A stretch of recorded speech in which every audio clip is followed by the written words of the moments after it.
আম গাছে যত পরিমাণ মুকুল তার চেয়েও বেশি উন্নয়ন হয়েছে আমাদের রাস্তায়।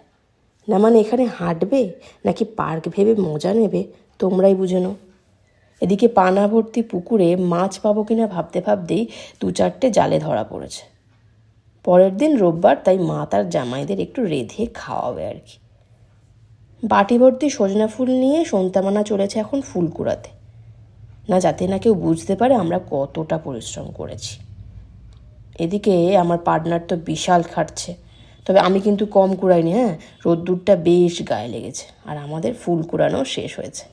ওই যে বাড়ির পেছনে একটা টক আম আর একটা আম্রপালি, কপালে থাকলে খাওয়ার সময় তোমাদেরকে অবশ্যই দেখাবো।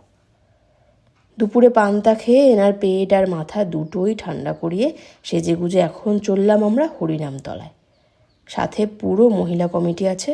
ক্যামেরা নিয়ে আমার যতটা এনার্জি, আমার মায়ের কিন্তু আবার দ্বিগুণ বিরক্তি। তাই মাকে আর বিরক্ত না করে ফোনটা দিদির হাতেই গুঁজে দিয়েছি। তারপর নাচতে নাচতে আমরা পৌঁছে গেলাম মন্দিরের সামনে। পৌঁছে দেখি জেঠিমা আর বৌদিও দণ্ডি দিচ্ছে। আগে এই জায়গায় প্রচুর ভিড় হতো, এখন অনেকটাই ফাঁকা। দণ্ডি দেওয়ার পর ধুনো পুড়িয়ে পুষ্পাঞ্জলি দেওয়ার সময় চলে এসেছে। তার ফাঁকে আমরা ম্যাডামের বায়না আর সহ্য করতে না পেরে দোকানে হাজির। কিন্তু এত কিছু দেখে ও ঘাবড়ে গেছে কোনটা ছেড়ে কোনটা নেবে।